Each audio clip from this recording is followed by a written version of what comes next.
Hello friends, मैं हूँ खुशबू और मेरे चैनल में आपका बहुत बहुत स्वागत है। तो फ्रेंड्स, आज मैं लाई हूँ आपके लिए छोले की एकदम न्यू सी रेसिपी। तो यूँ तो हम छोले को कई तरह से बनाते रहते हैं, छोला पुलाव बनाते हैं, साथ में ही छोले भटूरे बनाते हैं, लेकिन आज हम बनाएंगे छोले टिक्का मसाला, जो कि बहुत ही बेहतरीन स्वाद में बनेगा। तो चलिए बना लेते हैं। तो सबसे पहले मैंने ये काबुली छोले को रात भर पानी में सोख करके रख दिया था और अब हमें कुकर में इसको जो है बॉईल करना है। तो कुकर में मैं सारे ही छोलों को डाल देती हूँ, लेकिन इससे पहले 3 पानी से हमें अच्छे से वॉश करना होगा इसे। और इसी के बाद हम पानी डाल देते हैं। आधा चम्मच हल्दी का पाउडर, आधा चम्मच नमक डालेंगे, थोड़ा सा हम घी डाल देते हैं और अब हम इसमें 2 से 3 विसिल लगा लेंगे। तो फ्रेंड्स, इसमें कोई होल स्पाइसेस वगैरह हमें बिल्कुल नहीं डालने हैं। तो ये बहुत अच्छे से छोले जो हैं हमारे सॉफ्ट हो गए हैं। मैं भी आपको चेक भी करा देती हूँ। तो इस तरह से फ्रेंड्स आप भी इसको ज़रूर से ट्राई करें। तो ये मैंने थोड़ा सा ले लिया है होल स्पाइसेस, साबुत धनिया, जीरा, सौंफ, तेज़पत्ता, काली मिर्च और साथ में लौंग, दालचीनी। इसी के साथ थोड़े से मैंने सब्जियों को कट कर लिया है। तो अब सबसे पहले हमें क्या करना है कि छोले ले लेने हैं एक बोल में और उसके बाद हम डाल देंगे इसमें प्याज, टमाटर और शिमला मिर्च को, जिसे मैंने इस तरह से स्क्वायर शेप में काट रखा है। इसी के साथ थोड़ी सी हरी मिर्चियों को मैंने इस तरह से काटा है।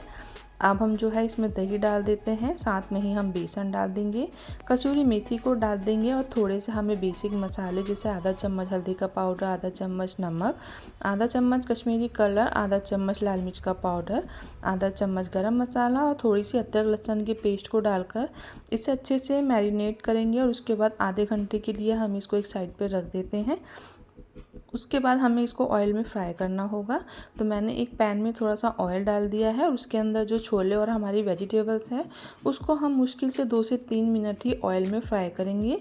तो फ्रेंड्स, अक्सर आप जो है पनीर टिक्का मसाला बनाते रहते हैं, तो आज आप जो है एकदम न्यू रेसिपी को ट्राई करें, छोले टिक्का मसाला। और सच मानिए ये भी बहुत टेस्टी बनती है। तो अब हम इसकी ग्रेवी बनाएंगे। तो सबसे पहले पैन में मैंने डाल दिया है तेज़पत्ता और जो भी मैंने आपको होल स्पाइसेस सिखाए थे वो सारे हमें इसमें डाल देने हैं। और इसी के साथ 2 मिनट बाद ही हम इसमें डाल देते हैं प्याज, जिसे कि मैंने मोटे मोटे पीसीस में कट कर लिया है। और अब हम डाल देंगे टमाटर।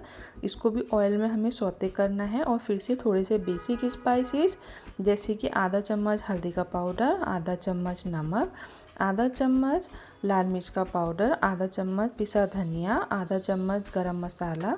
अच्छे से हम इसको सबको मिक्स कर लेंगे। आधा चम्मच कश्मीरी कलर और थोड़े से हमने काजू डाल दिए हैं। थोड़ा इसमें हमें पानी डालना होगा क्योंकि जितने भी मसाले और टमाटर प्याज है इसको हमें हल्का सा जो है कुक करना है, मतलब कि थोड़े से सॉफ्ट ये हो जाने चाहिए। ये बहुत अच्छे से जो है हमारे कुक हो गए हैं। अभी हम इसको क्या करेंगे कि अच्छे से कुक करने के बाद इसको फिर हमें ठंडा भी करना होगा और उसी के बाद हम मिक्सी में इसकी पेस्ट बनाएंगे। गरम गरम में पेस्ट बिल्कुल भी नहीं बनानी है। तो मसाला मेरा ठंडा हो गया था तो मैंने इसकी पेस्ट को रेडी कर लिया है। अब हम बनाएंगे ग्रेवी। तो कढ़ाई में सबसे पहले ऑयल में हम तेज़पत्ता डाल देते हैं, थोड़ी सी हम हींग डाल देंगे, थोड़ा सा डाल देते हैं जीरा। इसको ऑयल में हमें थोड़ा सा जो है फ्राई करना है। उसके बाद हम डाल देंगे बनी हुई सारी ही पेस्ट। तो इस तरह से डालने के बाद बहुत थोड़ा सा मैंने मिक्सी के जार में ही पानी डाल के डाल दिया है। अच्छे से हमें इसको जो है मसालों को कुक करना है और फिर से बेसिक स्पाइसेस डालेंगे। आधा चम्मच हल्दी का पाउडर, आधा चम्मच नमक, 1 चम्मच लाल मिर्च का पाउडर, 1 चम्मच पिसा धनिया, आधा चम्मच कश्मीरी कलर। और इसे हमें अच्छे से जो है मसालों को कुक करना होगा जब तक इसका कच्चापन दूर ना हो जाए। अब मैं लीड लगा देती हूँ और 2 से 3 मिनट में ही बहुत अच्छा सा मसाला कुक हो गया है, ऑयल सेपरेट हो गया है। अब हम डाल देते हैं फ्राई करे हुए छोले और जो भी वेजिटेबल्स थी। तो फ्रेंड्स, जो नमक है वो आपको देख के डालना है क्योंकि हमने 2 से 3 बार नमक का यूज़ किया है, तो नमक ज़्यादा एकदम नहीं होना चाहिए। अब हम इसको अच्छे से मिक्स करेंगे।